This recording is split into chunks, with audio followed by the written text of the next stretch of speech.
ఆంధ్ర తెలంగాణను కలుపుతూ కేంద్రం నిర్మిస్తోన్న గ్రీన్ఫీల్డ్ ఎక్స్ప్రెస్ హైవే 365 బీజీ ప్రారంభానికి సిద్ధమవుతోంది.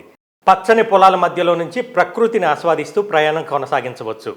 ఈ రహదారి నిర్మాణం పూర్తయితే హైదరాబాద్ నుంచి విశాఖకు రైమంటూ దూసుకెళ్లవచ్చు. సూర్యాపేట నుంచి ఖమ్మం చేరుకోగానే ఈ రహదారి ప్రారంభం అవుతుంది.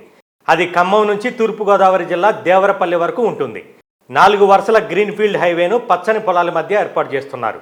ఈ రోడ్డు నిర్మాణం కోసం 31 గ్రామాల్లో 1996 ఎకరాలను కేంద్ర ప్రభుత్వం సేకరించింది. ఖమ్మం దేవరపల్లి గ్రీన్ఫీల్డ్ జాతీయ రహదారిని హైదరాబాద్ విశాఖ మధ్య దూరం తగ్గించేందుకు నిర్మిస్తున్నారు. హైదరాబాద్ నుంచి విశాఖపట్నం వెళ్లాలంటే 676 కిలోమీటర్లు, సుమారు 12 గంటలు ప్రయాణించాలి. ప్రధానంగా విజయవాడ మీదుగా వెళ్లాల్సి ఉంటుంది. ఈ కొత్త రహదారి పూర్తయితే విజయవాడ వెళ్లకుండానే విశాఖకు వెళ్ళిపోవచ్చు. సుమారు 125 కిలోమీటర్ల మేర దూరం తగ్గుతుంది. 7-8 గంటల్లోనే విశాఖ నుంచి హైదరాబాద్ చేరుకోవచ్చు. 4609 కోట్ల వ్యయంతో హైవే నిర్మాణం చేస్తున్నారు. ఇది 4 లైన్లతో కూడిన రహదారి. 162 కిలోమీటర్ల దూరంలో 8 చోట్ల మాత్రమే ఎంట్రీ పాయింట్లు ఉన్నాయి. తెలంగాణలో ఖమ్మం, వైరా, కల్లూరు, సత్తుపల్లి, ఏపీలో తిరువూరు, జంగారెడ్డిగూడెం, గురవాయిగూడెం, దేవరపల్లి వద్ద ఎంట్రీ పాయింట్లు ఉంటాయి. ఏపీ పరిధిలో 4 చోట్ల టోల్ ప్లాజాలు, విశ్రాంతి కేంద్రాలు ఉంటాయి.